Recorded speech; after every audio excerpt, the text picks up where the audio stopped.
Josie, your 3-minute opening statement. Good evening, buenas noches.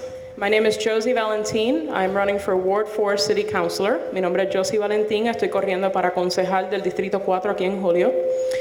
I first want to, it's a lot of feedback. I first want to thank Paper City Pulse and Crush for putting this together. Quiero darle las gracias a Paper City Pulse y a Crush por tener este evento para la comunidad. And I thank all of you for taking time in your busy schedules to be here. Y darle las gracias a todos ustedes por estar aquí presentes, a pesar de que todos tenemos una agenda muy ocupada. It's a little better. I wanted to say that I am disappointed that my two opponents chose not to be here. However, that's obviously not going to change my reason for being here.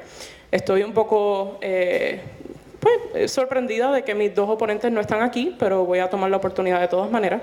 So I will take my time to basically tell you why I'm here, why I'm running for Ward 4 City Council, and what my experience has been so far. Quiero explicarles a ustedes cuál ha sido la experiencia, cuáles son mis razones para correr y cuál es mi propósito para correr para esta posición. Once I announced my candidacy, I started receiving very good feedback, very positive feedback from the community, from the ward, from the city at large, and I've appreciated that very much. That has continued through my door knocking experience. At this point, as of today, I've door knocked on 95% of Ward 4. I only have a couple of streets left that I'm going to do this week with my chairwoman. And the experience has been fabulous. Just in the sense of time, I'm not going to translate the whole time, but if anyone has questions after, I'm definitely available. No voy a traducir todo por cuestión del tiempo, pero si necesitan clarificación después, estoy disponible. As I've been knocking on doors, what I've heard is that folks in Ward 4 really want some changes. And what those changes entail has actually, at times, I've not been surprised, but at times I have been. The main issues that I've been hearing about as I'm knocking on doors are public safety, things with like drugs and crime. 30 seconds, wow.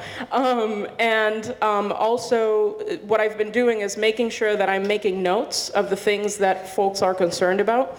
So things that I can address as a citizen, I'm already doing. Things that I have to wait until I'm in office, I'm making notes.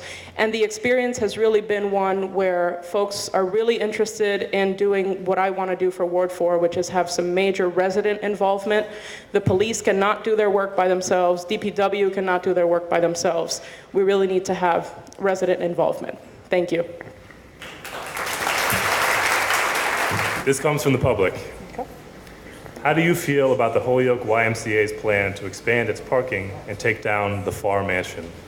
Okay, so first I just want to clarify that the statement that I'm going to make is based on feedback that I've received from residents on Beach Street, which is part of Ward 4. The Holyoke YMCA is also part of Ward 4. However, Farr Mansion is Ward 1, so it's a very tricky scenario. What I've been hearing from Ward 4 residents is that they are concerned about the neighborhood becoming more, for lack of a better word, the phrase that's been used is a pavement ground or a pavement field. They are concerned about the historical piece of the Farr Mansion being pretty much tossed. So I feel that the Historical Commission has done a great job when it comes to issues like this and trying to educate the public. And the residents that I've spoken with on Beach Street, which like I said is Ward 4, are not supporting the demolition of the Farr Mansion. They feel that they want to keep that historical perspective, and obviously we know that things like this take time. If the Farr Mansion was to be saved, there are plenty of ideas that are being kind of tossed around in terms of what to do with it and what it could look like. And so I've been listening to those concerns from residents and being aware of what that is. Thank you. The second question is the first from our immediate panel. This is Greg Solomon. Thanks to everybody for coming out tonight. Trash and litter are chronic problems in the city, particularly in the downtown neighborhoods. In Ward 4, residents have somewhat regularly taken to cleaning up the streets themselves, taking matters into their own hands.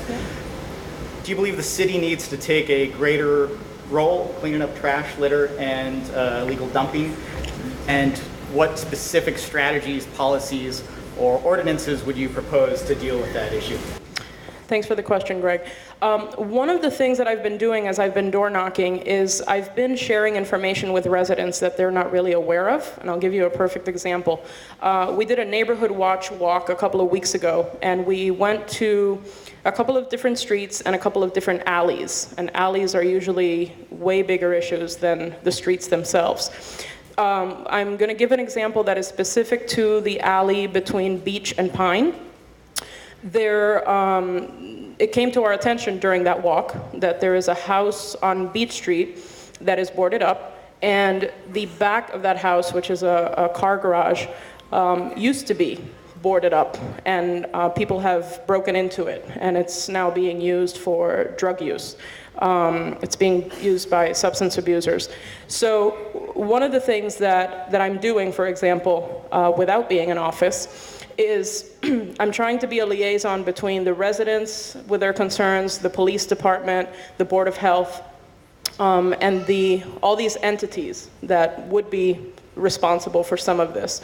One of the areas I really want to focus on is the enforcement of the ordinances that we have. So I've been letting people know, for example, that the City of Holyoke Police Department has actually an ordinance enforcement officer. A lot of people don't know that. And so I've been sharing that information with people because I feel that if we're going to make a difference in Ward 4 or throughout the city, in terms of public safety, trash, all of these things, we really need to have the community empowered and have them feel that they're a part of the solution. They have a lot to say, and it's important that we listen to that as well. Thank you. Next question comes from the public. What can be done about the drug and prostitution activity at Dwight and Linden Streets? That corner is actually very familiar to me. It's the corner of the house where I live. And what we've been doing so far is I really appreciate the presence of the Community Policing Mobile Unit, and I've communicated that to Chief Neiswanger. But I think that we need to do more. I mean, it's great that they're there often, but the days that they're not there, then obviously the activity is continuing to happen. One of the things that I think can be done is more visibility in terms of the residents claiming the neighborhood, and I'll give an example. We went 20 months without a murder in this city, and then within a week, we had 2 murders. And I was very upset about this, and this was before I even really was involved with my campaign. And I decided to, through social media, I created an event for an anti-violence rally. And I just put it out there, and within three to 4 days, we had 50 people pretty much say that they were coming. And those people showed up. And that day, when we were at the corner of Dwight and Linden, we were approached and we were asked why we were there and what was going on. And we clearly impacted the drug business and the prostitution activity that day for a couple of hours. But I think what really matters about this, even though it sounds kind of funny, is that we really have to have more events and community initiatives where we really have a visibility. And this goes from Ward 1 to Ward 7. This is a citywide issue, and it's important that we're consistent with that. I'll follow up on your opening statement. You started to mention your campaigning and specific issues people had mentioned during your campaigning. You talked a little bit about public safety. I'd like to ask you to name 3 additional issues that people have identified. Specifically, if they've identified issues unique to Ward 4, and if not unique to Ward 4, at least 3 other things that have come up and how you propose to address them. Okay. One of the things that I've heard about a lot, and it's, I think, because of the grid, the grid setup that we have throughout most of Ward 4, is that one of the things that residents are very concerned about is speeding. This is throughout Ward 4. This is from Hampden Street all the way to the one-ways with, the tree streets. And it's something that once I started thinking about it, it made sense. It wasn't something that I was expecting to hear so much about when I was talking to folks. And so those are examples of the speeding issue, are some of the things that I can't do until I'm in office. Things like requests for stop signs or speed bumps or things that residents are suggesting.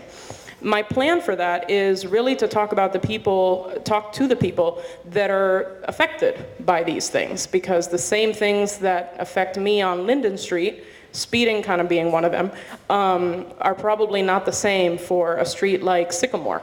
So definitely listening to residents. Another issue that has come up is a lot is abandoned properties and how those neighbors have had to actually take responsibility for the house next door because the lawn is 3 feet tall and people are obviously going to know the house is abandoned and it becomes a safety issue. So the solution for that, definitely the enforcement of the ordinances that we have. 30 seconds. And getting the Board of Health involved when necessary. Those are some of the ideas that the residents themselves are bringing forward. So my main plan is to really listen to their suggestions, and they're the ones that know. They're the ones that are living on those streets. Okay, our final question for the Ward 4 candidate. What can be done, this is from the public, what can be done to protect sex workers and decrease drug activity without sending people to jails?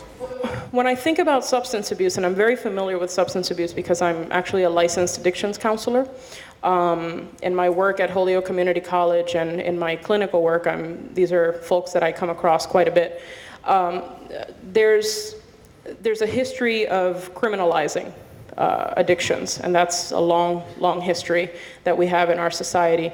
So I think that when we look at the crime and prostitution, for example, the drug use, the prostitution, the selling, the distribution, that whole thing, we have to look at it from different perspectives. So one is the avenue of just, as you talked about, sending them to jail and totally criminalizing the behavior. The other piece is how do we have some proactive measures in place to avoid some of that?